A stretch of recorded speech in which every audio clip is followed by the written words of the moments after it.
Hey, Genderqueer Chat.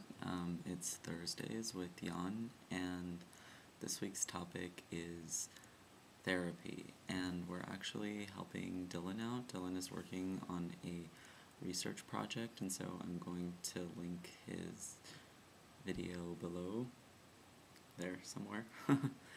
um, and he does have a set of criteria. He's looking for people to interview, so if you do fit that criteria, help Dylan out, because queers help queers, and in the long run, the project will likely benefit a lot of people within the community. So, my personal experiences with therapy. The first time I went to see a therapist, they were actually um, a counselor, but their background was in social work through my school, and they were particularly trained in helping people, especially students within schools that are high stress environments. And so I had a whole other set of problems or issues that I went to see this woman for, but I had a horrible experience. I felt like I just talked to myself for an hour straight, um, and I mentioned this before. I have a lot of friends who are in cognitive behavioral therapy, so I'm aware of the things that people shouldn't say, and I started to hear a lot of responses like, "Wow," or "Is that so?" But they were said in a way that made me feel like I was being judged, and so um, that was the last time I saw that counselor. um, and so now, sorry, I'm just looking over at my notes. Yeah. Now, I see someone through the um, Gay and Lesbian Center within my city, and although there was a huge wait list, and a lot of the people are actually interns uh, who a lot of them have a concentration in LGBT counseling, and so I would say you basically get what you pay for. I pay, I don't pay anything because I'm a student and I don't really have a consistent income, but you, I don't necessarily get nothing, but there's definitely a difference between an intern and an actual therapist.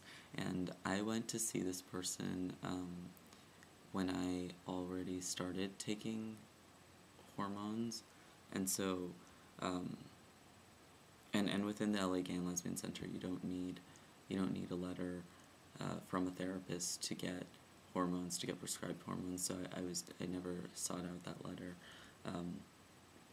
and let's see, any issues that I've had. I did experience a few slip ups. Like my therapist using, she might have used the wrong pronoun, maybe twice, but she caught herself every single time. Like that's if she ever and makes any assumptions, she catches herself right away. Sometimes she catches assumptions that I didn't even catch right away, and so I'm like, wow, okay, at least like the response feedback's pretty quick, and I also, I shouldn't know this, but I know what school she's in because my friend is in the same program, and so, but I know that it's a really good program. Um, Other than that, she has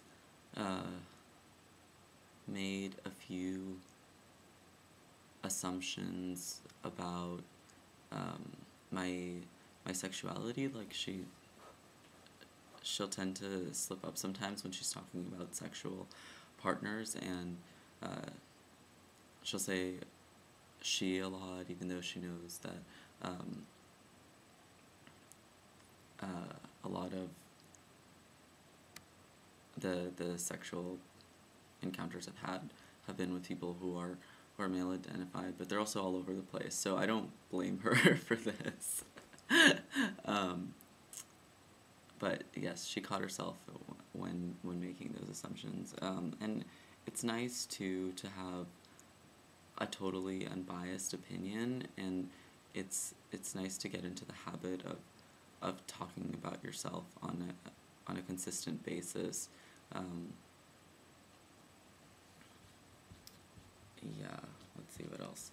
Um, oh, one thing that I personally get out of therapy is that it forces me to stay on topic. Like, I'll go all over the place, and I try to talk about every single issue within that 1 hour period, and my therapist will stop me right away. Like, if I come in with an agenda, because at first I thought it was really weird that, like, she had a notebook, and so I started bringing in my notebook.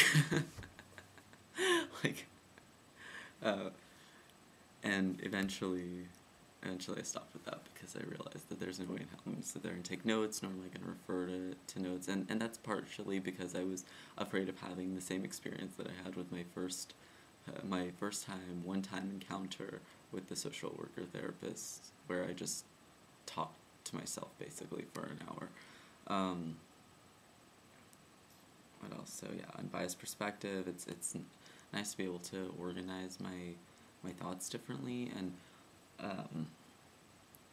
I think the topics I tend to, I have like 4 topics that I kind of dance around, and one of them is gender and sex, and like increasing levels of hormones, things like that. Another huge one is my health, because that's the main source of a lot of my stress. I talk a lot about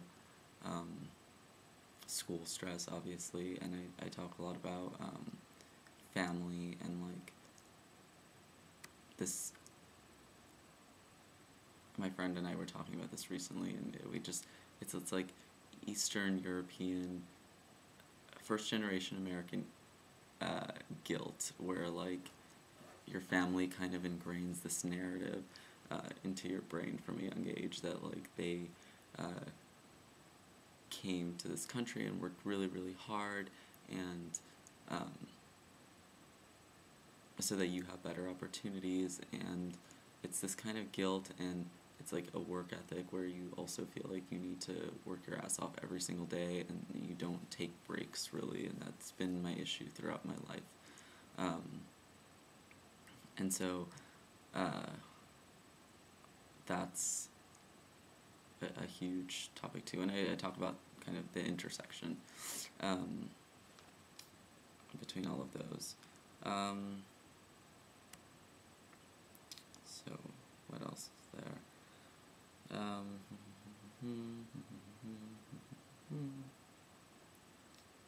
Yeah, my friend recently,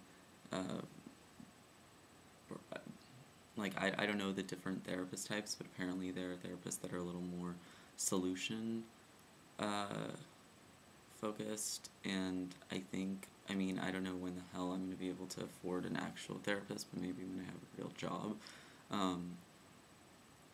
And that's probably something that I would benefit more from. Like, I'm very solution oriented with most things, and I understand, like, I have a general understanding of how I process things, and where emotions stem from, but a lot of times I just want, like, when I come into my therapist's office and I don't know if I should increase my dose of testosterone, for example, I'm like, I almost want an answer, which I know I'll never get.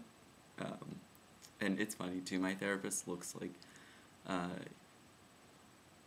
most stereotypical therapist. Like, if there was a film casting, she would get chosen. It's hilarious.